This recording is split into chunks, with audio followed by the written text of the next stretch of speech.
I didn't speak for 30 days. These are the things that I learned so that you don't have to do it yourself. Because it was weird, man. It was weird because everyone thought that you were deaf and they'd do sign language at you. I don't understand sign language. It was really awkward. It's a good segue. Awkwardness. It's like you're trapped. Social anxiety of feeling like you're under pressure or there's something at stake. And it's just anxiety, like social anxiety. Everyone knows it. Don't want to get banished from the tribe. Don't want to say the wrong thing. You want to stay alive. You want everyone to like you. But would you believe me if I told you that all of that anxiety is self-inflicted? You probably know that to a certain degree, but I actually profoundly realized this. I can't explain everything I learned from not talking for a month. A month is a long time. A month is really, really long. If you try to not talk for one day, you'll see how hard it is. And if there's anything that I learned, it's that you're always free. Freedom is, and whether you can tap into it or not is always the question. And even in the midst of controversy, in the midst of war, the bullets are flying, it's still possible to realize that you are free and that you can take this video as an invitation to freedom. I can't make you free. I can't. Do you want to know why I can't make you free? Is because the shackles are self-imposed. People say, what did you learn from not talking for a month? I said, I couldn't tell you. And that's always like the funniest thing. Of being like, and that came across my mind so many times. It's like, even if I could talk, I wouldn't be able to explain it because it's like a non-verbal understanding that what you are is beyond this world. And I'm not even saying that with like, oh, I'm so cool, I'm so beyond this world. It's like, no, like there's nothing I can do about it. It just is how it is. You are never in the thing. You're always, how do I explain this? The world that the ego or the mind makes based on past and future is very hard and construct and concrete. And there's events, and there's times and places. And these are all relatively real. Our ego and our mind lives there in this world of made up things. But then there's another different level that you can experience, which is always never ending, unchanging, unmoving, completely silent, and infinite. And that's actually who you are. And it's actually the point of reference that you are seeing the world in. Or you could say, it's the screen and your life is the movie. Or it's the silence and your life is the song. It's like you can't explain it. And you can't give it because the pointer is the thing. So you can't touch your finger with the tip of your finger. So when people say the word God, that's just like a symbol for what is.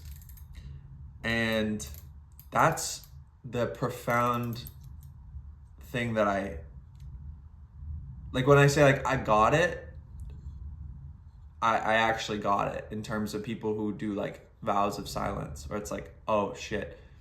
The reason they do it is because you are literally unable to explain what it is, whatever it is, you know? Like, that's the thing about words is like, you can't even really corner it. You may think like, what is this guy talking about? It's like the thing. And this makes no sense, right? What is God? Any image is just an image. We can't access God with our mind. We just can't. That's like trying to access the Milky Way from Earth. It's like you're looking up at a billion stars. You're like, I don't even know what I ate yesterday. How am I supposed to understand this whole galaxy, even one single thing about this galaxy, let alone how it was made or what its properties are? And you're like dumbfounded and like awestruck. And then you're awestruck into like a state of like you're silent. You can't even speak. It's like you're made speechless by the glory of it. And then someone looks at you and they're like, what? Like, why are you not, what? Like, why are you not talking? And you're just like, I can't explain it. So I don't want to be discouraging to be like, I did 30 days of not talking and I won't tell you what the secret is. The secret is like that it's a non-verbal understanding where the truth of who you are is silent and freedom and free at all times. And you only need to access it or activate it. You don't need to acquire freedom. You just need to access it. So that's like the number one thing. Other things on a practical level about the vow of silence.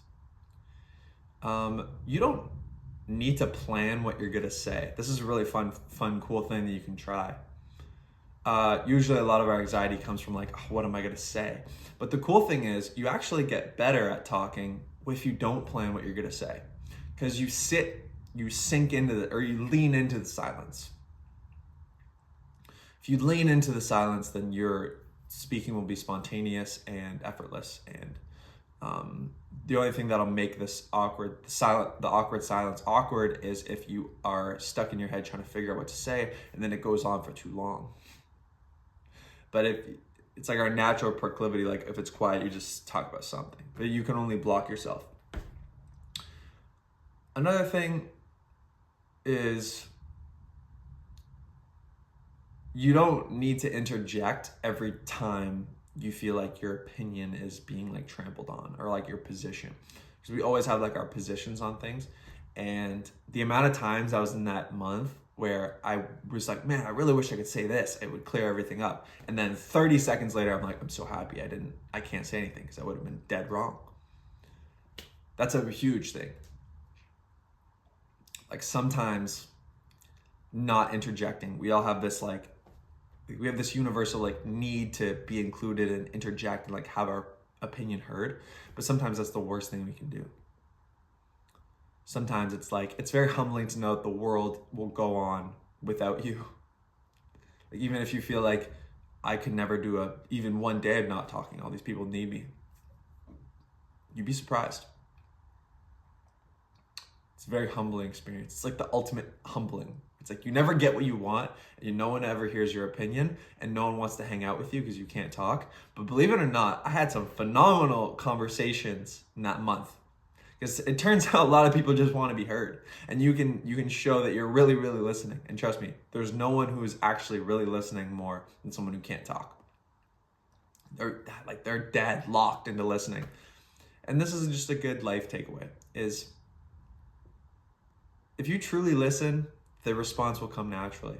You'd be surprised by how much people will reveal to you if you just focus on just simply listening. We have 2 ears and 1 mouth. So we're supposed to listen more than we speak.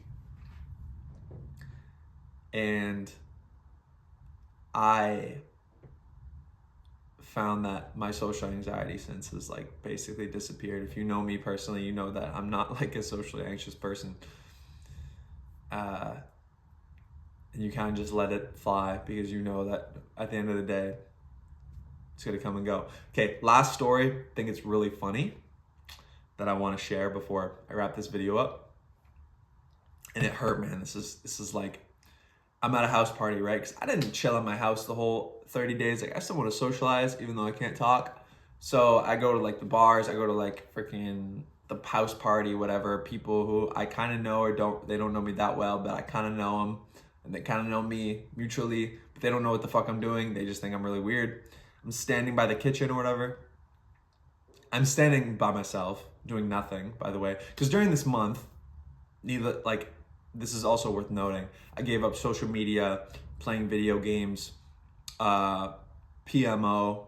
I gave up like smoking, like nicotine or weed or like anything like vapes. And I also gave up like drinking coffee, like no caffeine. I also gave up eating outside of an 8-hour window.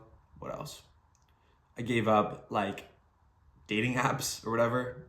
I still haven't re-downloaded them like 4 years later. I did this like August 2021. So 4 years ago. And I gave up all these things. And I also had a list of things I did every day. But none of these things, I gave up eating sugar, like everything, bro. It was insane. But I couldn't think about anything except not talking. So anyways, I'm chilling at the party. Nothing going on.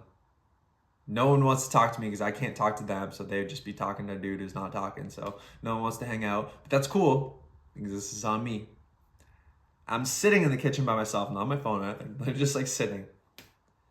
And these two girls that I kind of know, but not really, like they are mutual friends, but I never talked to them before, maybe like once or twice. They come, I'm just like sitting in the kitchen, like just kind of facing the fridge. They open the fridge and then they look back at me like they thought that I was like waiting to use the fridge. And they're like, oh, sorry, were you gonna use this? And I just say nothing because I'm just not talking. And they look at each other and they're just like, bro, what the fuck? And they're like, is this guy mad at us? And then they like kind of like laugh but are really like weirded out. And this showed a lot because the funny thing was that I didn't even do anything. I quite literally stood there and did nothing. And so you can watch from the outside like the squirming of like the social bug of being like, what do people think of me? What do I think of them? Everyone has that little guy in them. But you can watch it from the outside and you just realize like, that was really awkward. But now where is it? I'm sitting in my house right now. Where is that experience?